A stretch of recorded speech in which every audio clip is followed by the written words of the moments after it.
Okay, in this video, I'm going to show you how I made this entire render right here from start to finish. So I actually modeled every single thing in here. Actually, not everything, but almost everything in here from start to finish. And I'm going to show you exactly how I did that. But a lot of it is very easy and just duplicated pieces. So I'll just show you my really lazy, easy techniques to get stuff like this. So yeah, we're just doing some really basic arches and pillars and then using that to make like this big towering structure. Then that gets used to kind of fill out the rest of the scene. So it's really just duplicated pieces. Then texturing that, adding a bit of edge wear, and then yeah, we're just taking this basically and just kind of spamming it around. And then that's like this big castle thing. And then we're doing clouds. I'll show you how to do that. Super easy to render. So yeah, there's lots of cool stuff in this one and it's all free and it's all pretty easy. So yeah, let's go. Okay, so opening up Blender. And the first thing I'm doing here is just setting the camera resolution to 4000 by 5000. I know it's going to be a still for Instagram, so that's the resolution I want. And then right away, I'm just blocking out a basic blueprint of where I want objects to go. So I'm just adding a cube, stretching it out, and then just pressing Shift D to get like this thing right here. Now I didn't end up using this idea, but it's just a starting point for me to work off of. So you can see me kind of skipping through this, but I'm just blocking out where I want objects to be in the future when I actually add detail. Like I said, I didn't use this layout, but this is often how I start my scenes, just to get an idea of where things go. So I'm moving on to some basic modeling right now, and this is kind of the point where I decided I want this to be like a tower slash temple slash pillar slash I don't really know what, but something like that kind of thing. So I'm just kind of blocking out, again, the rough shapes that I want. And then now on this one, I'm just going to do a little bit more detail and make like one pillar. And then that is going to be used to just add detail to kind of everything else. So you can see me just doing basic insets and extrusions. I'm literally just pressing I and then E to extrude, adding edge loops. Right here, I'm just beveling those and then extruding them inwards. Nothing special, like just basic modeling techniques. And then, yeah, just grabbing those, doing bevels. And you'll see me in a sec here. A really quick way to just get a nice bevel is just hit Control B and then increase the segments to whatever I chose there. And then if you just choose one of the presets, cornice molding is, if you choose that one, that just gives you an automatic, like, nice bevel basically. Or you just draw your own squiggly line. Doesn't matter. That is just a really easy way to just add free detail basically on your bevel. So that's in there. It's not really necessary to have this many polygons on, or this many small details on a model like this, but whatever. It's nice. It's in there. And then I'm kind of speeding through this because I'm just doing that same thing. Inset, extrude, inset, extrude, bevel here and there. Nothing special. And then, yeah, add edge loops, bevel, extrude.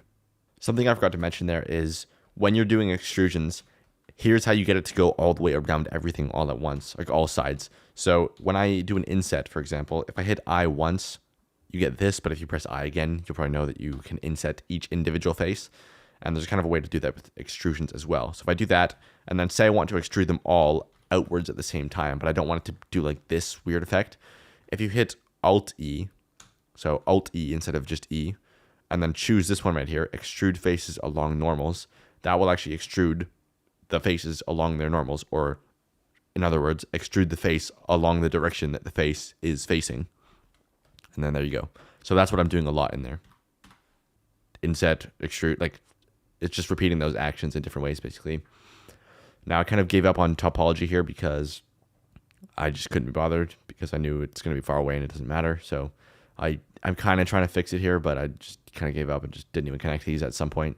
But yeah, that's in there. And then I think later on I was a bit more lazy. I think it is fixed there. But anyways, this, I wasn't really using a reference, so I was just kind of trying to get something cool, which I wouldn't recommend doing that. I would recommend always using a reference for the kind of style you're going for. That'll help you a lot, but I just didn't do it here. And you can see me kind of struggling through this design, but eventually I kind of found something that works. So yeah, this is what I mean. I just kind of gave up on topology. Like that is just not even connected at all, but who cares? Whatever. It's fine. Like for what I'm using it for, it doesn't matter, you know? So yeah, anyways, that's the pillar done. And then that it's just going to get arrayed kind of around here. Now you can use whatever technique you want to just get these in like a square formation. I don't care if you want to press Shift D 8 times or 12 times or whatever. This is just the way I'm doing it. It's just like however you want to get these in a square, do whatever that is. I didn't really need to use arrays, but whatever. So yeah, just putting those into a square around this thing like this. And you'll see in a second, I'm just going to repeat basically what I just did, except on a bigger scale. And I'm just going to repeat that again and again until it looks cool. So yeah, doing that bevel with that preset on there, adding edge loops, grabbing the edge loops, adding one bevel, or like a bevel with one segment, and then extruding that inwards, and then just grabbing those edges, beveling again with more segments this time. And you can see there's just like free detail that we're throwing in there. And you can see if you zoom in on here, that is actually helping quite a bit, and you can see where that's showing up in the actual render. Okay, so back to here. Again, I'm speeding through this because it's just the same exact things I'm talking about over and over again. Just like adjusting things, duplicating things, inset, extrude, bevel, repeat, basically, in just different ways that seem cool. And if it doesn't look cool, you just undo and then try again until it does look cool. But basically, if you just look at this piece right here, this is like the entire render in one chunk. This is like the common denominator of like all the pieces in my entire render right here. It's like this chunk right here. Everything is basically a variation of this. I just, duplicated it with smaller scales and bigger scales and added some arches to some and took out some pillars from other ones. And it's all just this right here. So yeah, it's intimidating when you see like a scene that's fully modeled already, but this is what I mean when it's like a lazy technique and it doesn't require that much effort. It's like you just make one cool little thing and then you have like this block of Lego that you can kind of take little pieces from and just repeat over and over again in different ways. So here's how I'm doing an archway. I'm just taking a circle. If you just delete half of the vertices, and I think I did 64 on there instead of 32, pull those two bottom ones down and then just extrude it outwards. And then you can extrude that entire thing outwards by pressing Alt-E and then choosing extrude along normals, or just add a solidify modifier. And then you just take that and then there you go, archway. And then you could just take some of these inner edges, or all of them like I did here, and then just bevel those, add more segments, draw that squiggly line in the graph thing on the bevel editor, and then there you go. That's how I do archways, basically, or at least simple ones. So yeah, that's in there. And then again, adding more detail, like adding edge loops, extrusions, whatever, more bevels. And I'm basically just trying to get detail as quickly and with as minimal effort as possible. Now, I think that did mess up the topology on here, which I didn't need to fix. I probably shouldn't have fixed, but it was going to bother me, so I went in and actually fixed it. But I don't think you would really see that in the render, so whatever. But yeah, I'm just kind of cleaning that up a little bit. Doesn't really matter because no one's going to see, but yeah, that anyways. Fill that with the face, fill this one with the face, and done. And then I think I just duplicated this over itself and then kind of just joined it together, which is like...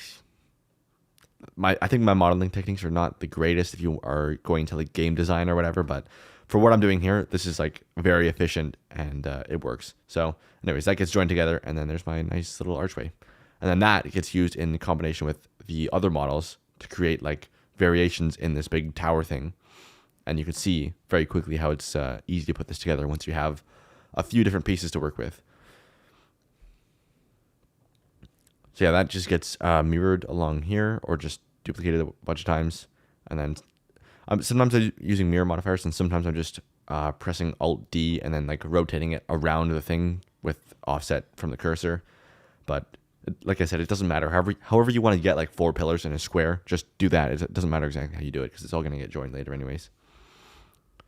But yeah, I'm speeding through here because I'm, again, doing exactly what I said. Just taking pieces, making them smaller, making them bigger, just like sliding things around, just adding as much variation as I can with the same kind of pieces and just duplicating things over itself. You can see I'm not adding anything new here. I'm just literally duplicating the same pieces I've already made and then just kind of rearranging them. And then that gives me enough variation to where it's like this new thing. And it doesn't just look like a repeating pattern. At least it kind of does, but like it's not that obvious. Anyways, taking, same pieces, shrinking them down, kind of manipulating them slightly and changing it up a little bit, but nothing too different, right? But yeah, just going into edit mode and just kind of forcing things to fit together a bit nicer. And there we go. We've got a nice little tower. Okay, so for texturing it, I went to Quixel Bridge and just exported some rock texture. I literally only tried one and just used that one because it was fine. So yeah, rock texture. If you don't have Quixel Bridge, just go to Ambient CG or textures.com, download a free rock texture. Works the same. and then just put that on there. I had to fix the texture because Quixel Bridge isn't properly working with the newest version of Blender, but once I had the textures actually plugged into the right spot, just base color, ambient occlusion, roughness, and normal, standard texture, I just did a quick smart UV project. Usually I'll just do cube projection, but here smart UV projectors seem to work a little bit nicer.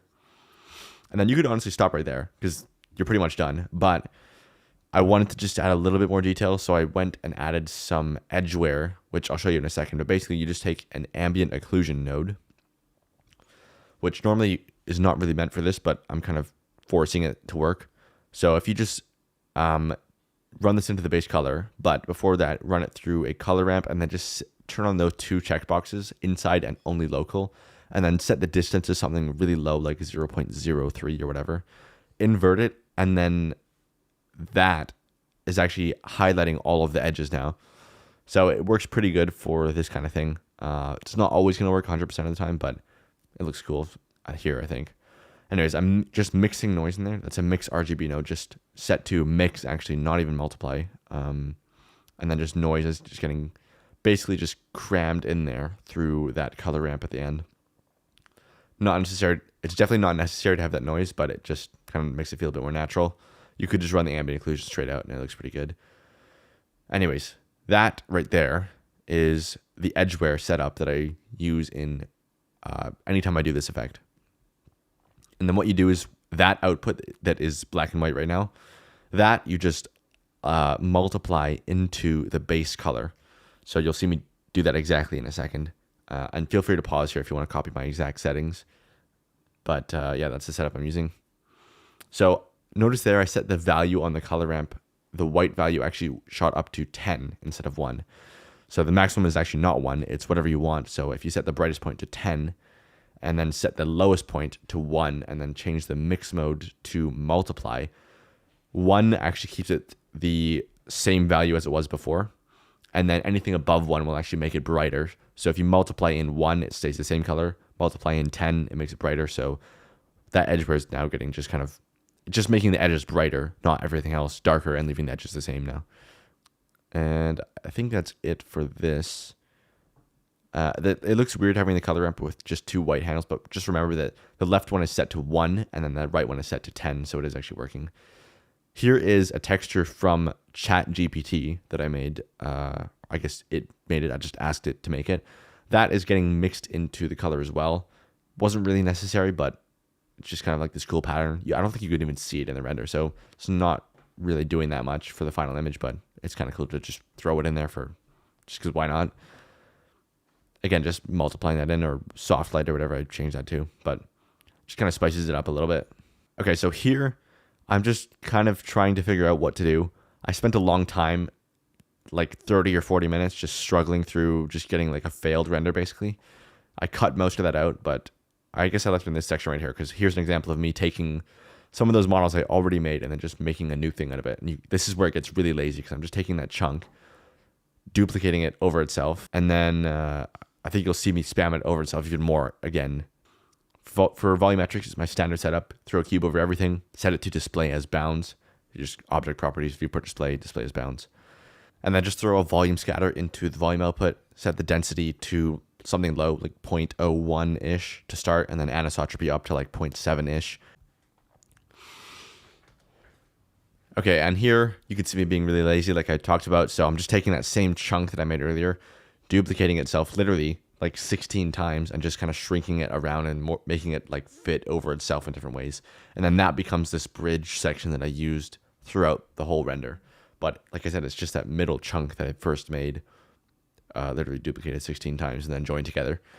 So I'd recommend putting in more effort than that. But like if you just have one of those lazy days where you don't care and you just want to get something, this does work sometimes. So what I'm doing here is trying to figure out what to do because this does not look anything like the final render. I'm just like basically just trying as many ideas as I can. Originally I thought I wanted this camera angle looking down, but I just ended up getting frustrated and like going nowhere.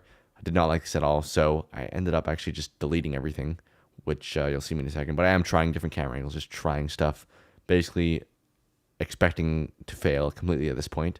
But yeah, you could, wow, this is a bunch darker than the actual render turned out. But anyways, you'll see me delete everything in a second because I was just getting frustrated because I couldn't make anything cool. And I just wasn't happy with how this was going. So sometimes the best thing to do is just kind of get rid of everything and then just keep the main like important pieces you've made. So like that big tower, I did save that. I didn't delete it. And then that bridge thing was kind of cool, so I saved that too. Just kind of threw it off to the side. And then I still have one of those towers that is still all at the loose individual pieces. So I just took a pillar, an archway, a platform, and like a couple of the top pieces. And then those are now basically my little like Lego pieces that I can use to try and build another scene again without too much effort. So I think I took a break at this point, which I didn't show here. But I think I didn't just grind it out fully, but I did like let my brain rest a little bit. So anyways, here I'm trying again. And this is where I got more of the idea to have like individual pillars kind of connected by these bridges instead of like a big conglomerate of just garbage. So this is not quite the final thing, but I did throw the sky I actually used in here. This is from the Moody Skies pack from the course. So that just goes straight in there. You can use this like Unsplash pictures if you want. That's a free option. And then this just goes into the base color, alpha, and emissions color. And then the strength just gets turned up to like 1 or 2 or something. And then, yeah, that's my sky setup. And I don't even think I swapped the image out at all. But when you have that in the back and you just throw on volumetrics and like some, like a basic spotlight or area light, it actually looks really nice and kind of like realistic but stylized and cool and just very moody. So I like that setup a lot. But yeah, you can see I don't really know what I'm doing at this point still. So I'm still just kind of playing around and just trying to figure out what might work. And I did end up switching the camera in a second. But here I got the idea for the main thing, like the main pillar thing, by just duplicating the thing I made earlier over itself 4 times. So that gets duplicated twice, and then those 2 things get duplicated 1 more time the other way. So this is what I mean. Like once you get one little chunk, sometimes, yeah, you can, or I guess it's 8 times. It's not even 4. So yeah, you can go kind of crazy with just spamming the same thing over itself a bunch of times, pretty often. And if you just throw in other chunks, like you can see, I'm just throwing in this random square thing. That, if you just kind of like have it intersecting with all these little pieces that are the same thing, sometimes that saves you and like breaks up the pattern just enough to where you can't really tell that it's just spammed around 8 times over itself. And like you'll see in a second, be throwing in pieces that like intersect with the middle section a bit more. But I'm just taking pieces that I already made and just kind of like smashing them together a little bit. And so yeah, that's the main thing. And what's kind of nice about that is it actually automatically makes everything fit together.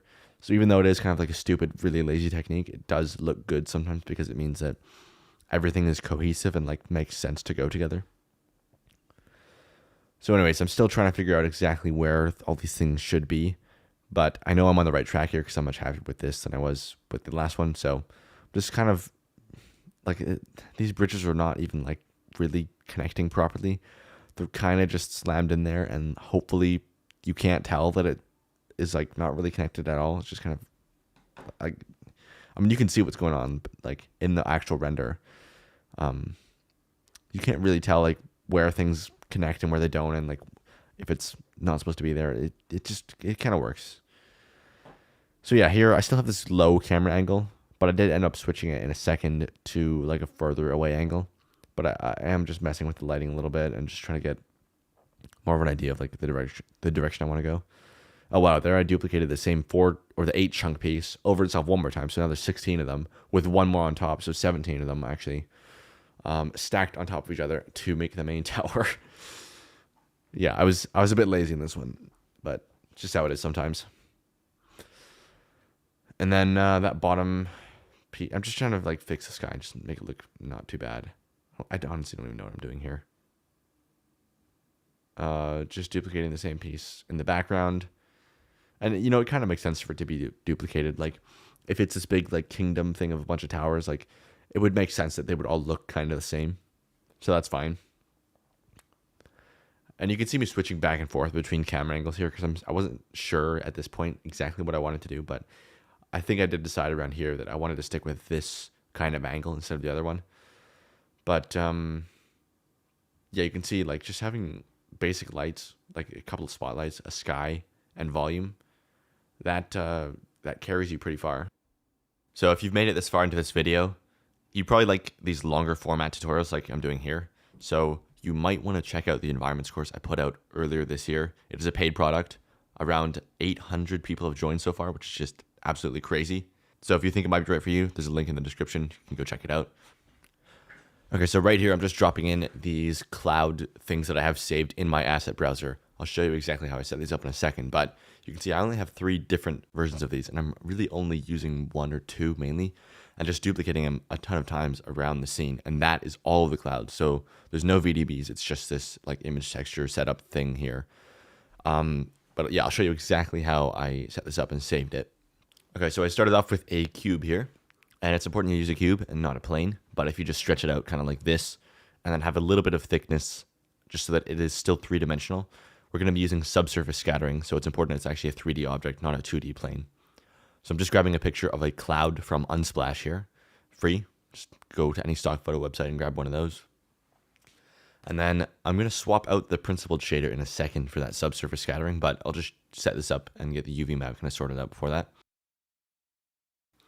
So just kind of scale it properly, apply scale, and then cube project, just so it is on there. And then what I'm going to do is select the back face of this, as well as the side faces, and then actually assign a transparent material to this. And it sounds kind of redundant to do that because you can't see it now, but just know that the subsurface scattering node works much better on a 3D object, even if you kind of hide the back faces. So you can just test that out for yourself and see why that kind of works, but you can just trust me on that. Okay, so I'm going to show you here, if you just run the cloud image into the principled shader, into like the base color and alpha, that can sort of work, but if you zoom in, you'll see that the shadow on here is very harsh and just a straight line, whereas on the proper shading setup on the left here, you can see you get this really nice like gradient fall off on the shadow, just like a nice smooth soft shadow as you'd expect to see on like a cloud. So that really helps kind of sell the illusion of clouds here. If you just drop in a subsurface scattering node, run that in there, and then plug this into there, and then just take a transparent node, and then mix that together with the subsurface scattering. So just drop a mix shader in there, and then just use that cloud image as the mix factor for that thing right there. Flip those around so that the transparent's on top, and then just set the color of the subsurface all to 1. You'll see me changing these other values to 1 here as well. I don't think you need to do that. If you just set the RGB, like the 1/1/1, those 3 in a row, 1s to like on the radius, to set those to 1, that just means that the subsurface color will be red 1, green 1, blue 1, and then it's all just going to be it's going to equal out to white. Okay, so if you increase the scale of that subsurface node, that is how you increase like the softness of the shadow you get, or like the spread of the subsurface. So you'll see right here, this is the final shading setup in as few nodes as possible. If you want to just copy this, so it's cloud image running to that subsurface mixed with a transparent, and then the cloud image is also the mix factor, and then you just color ramp it to get the exact fall off you want, and then you just save that to your browser, and then there you go. You have really fast, easy to render clouds now. Like I said, these are much easier to use than VDBs.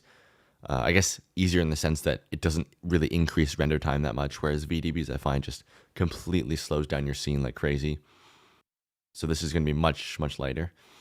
So you'll see the nodes in here are slightly different than the setup I was just showing, but I've kind of boiled it down in that screenshot before that I showed, so you can just copy that if you want. But yeah, and then at this point, I'm just basically just taking that 1 or 2 clouds that I made and then flipping them around, duplicating them.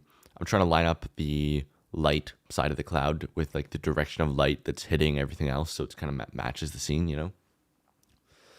And but some of them are like fully upside down and just kind of placed in a way that it looks a bit more like haze. So it really depends on the type of image you're using, like the kind of orientation you'll be able to get away with. So I don't know, you just kind of have to mess with it and just try different angles and see what looks good. It might take a few attempts to kind of get used to how to use these, because it is a bit of like a janky setup sometimes. I will warn you that like if you don't if you're not careful with how you place these around, it will look bad. So just use this with caution because it's very easy to just ruin your scene by just kind of having them at the wrong angle, and then it just looks really fake and weird. You can see even here it doesn't look that great.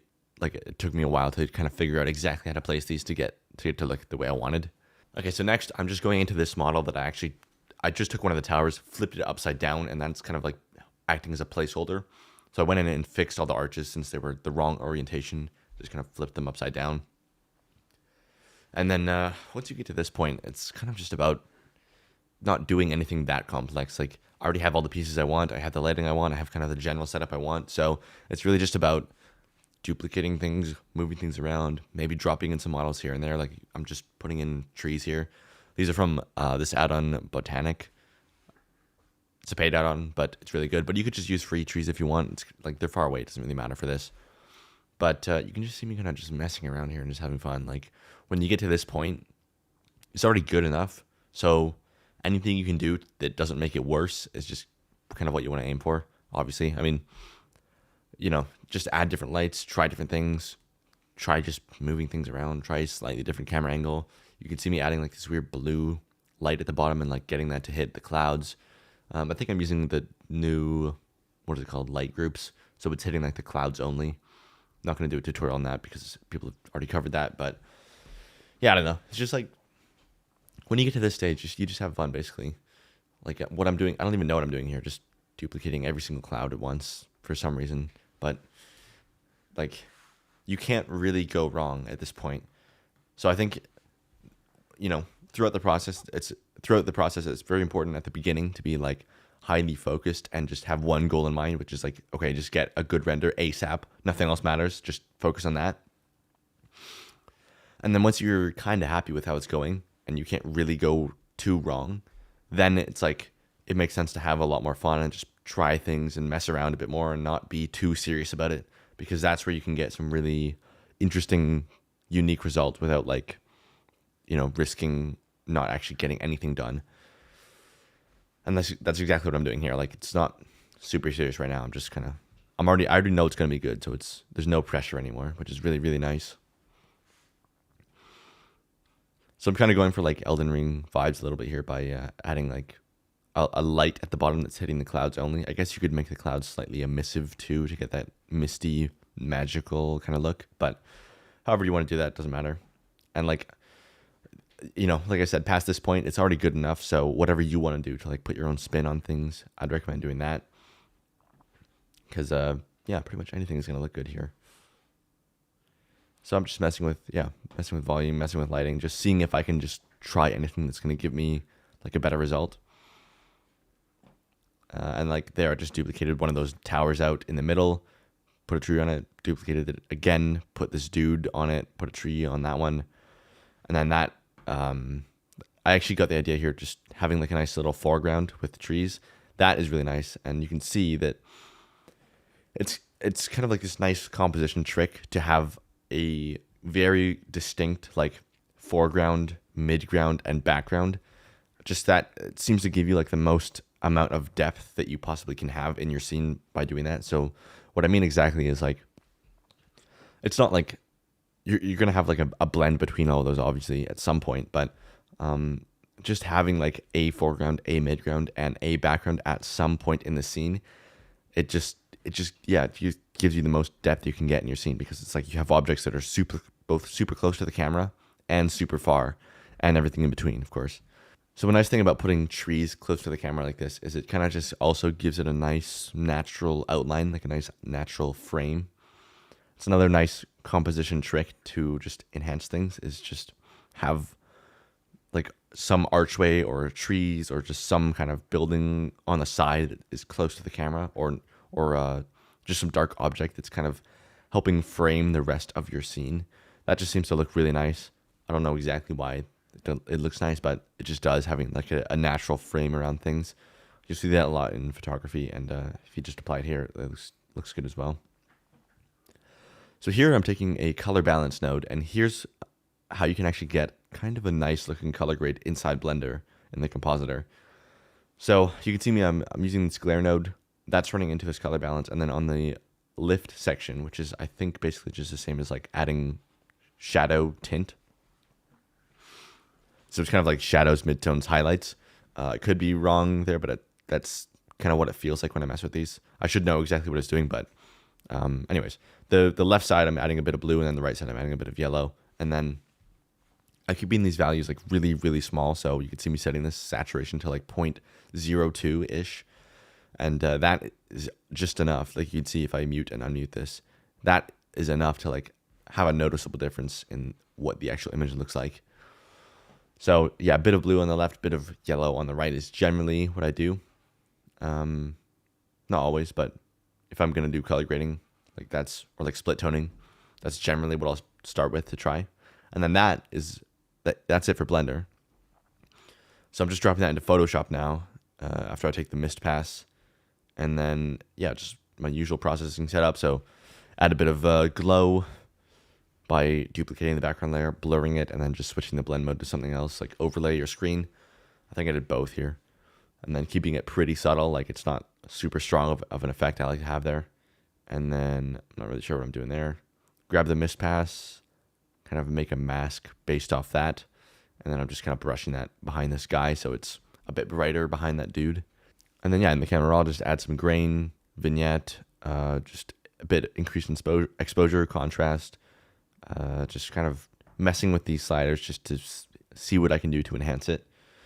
So texture is going up, clarity is going up a little bit, and then like a bit of saturation, not too much. I think I increased the saturation like 15, 20 points after the recording. Like that and whatever there's pretty much enough. Like there's not that much you have to do. A big part of that was the clarity and texture slider too. Like that made it look a lot punchier. And then here I'm dropping on a color lookup table. Basically just like a color grade preset that you can just throw on at the end and keep it on like pretty low. And then one final curves. Okay, and with that, this thing is now finished. So I hope that was useful. And yeah, take care. Bye.